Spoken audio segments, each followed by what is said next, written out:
नमस्कार, मी स्वर्गीय बाबुरावजी आवराळकर व न्यू हायस्कूल आवराळा शाळेचा विद्यार्थी. आज मी आपल्या समोर एक महत्त्वाचा विषय मांडणार आहे आणि तो म्हणजे सामाजिक समस्यांवर वैज्ञानिक निवारण. आपल्या समाजात अनेक समस्या आहेत. दारिद्र्य, अशिक्षण, अंधश्रद्धा, बेरोजगारी, स्त्रीभेद आणि पर्यावरण प्रदूषण. आपल्या सर्वांना डॉक्टर बाबासाहेब आंबेडकरांनी एक संदेश दिलेला आहे, जीवनात विचार करण्याची, शंका घेण्याची आणि सत्य शोधण्याची वृत्ती ठेवा. हीच विज्ञानाची खरी ओळख आहे. जर आपण समाजात प्रत्येक समस्येकडे वैज्ञानिक दृष्टिकोनातून पाहिलं तर निश्चितच आपल्याला आपला समाज हा तर्कशुद्ध, तर्कनिष्ठ आणि न्याय बनलेला दिसेल. पर्यावरण प्रदूषण.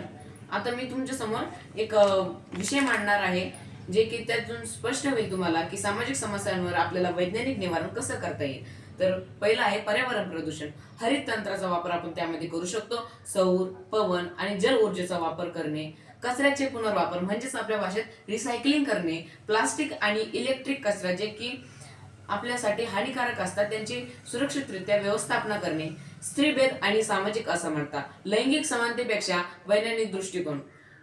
लैंगिक समानतेसाठी वैज्ञानिक दृष्टिकोन, महिलांना शिक्षण, तंत्रज्ञान आणि संशोधन क्षेत्रात संधी देणे, डेटा आणि संशोधनावर आधारित धोरणे, सामाजिक न्यायासाठी काहीतरी कायदे बनवणे, योग्यरित्या आपण त्याच्यावर कार्य करणे, हे आपल्यासाठी खरंच आपल्या समाजासाठी खूप तर्कशुद्ध ठरेल. आणि आपल्याला या सर्वातून एक निष्कर्ष मिळतो की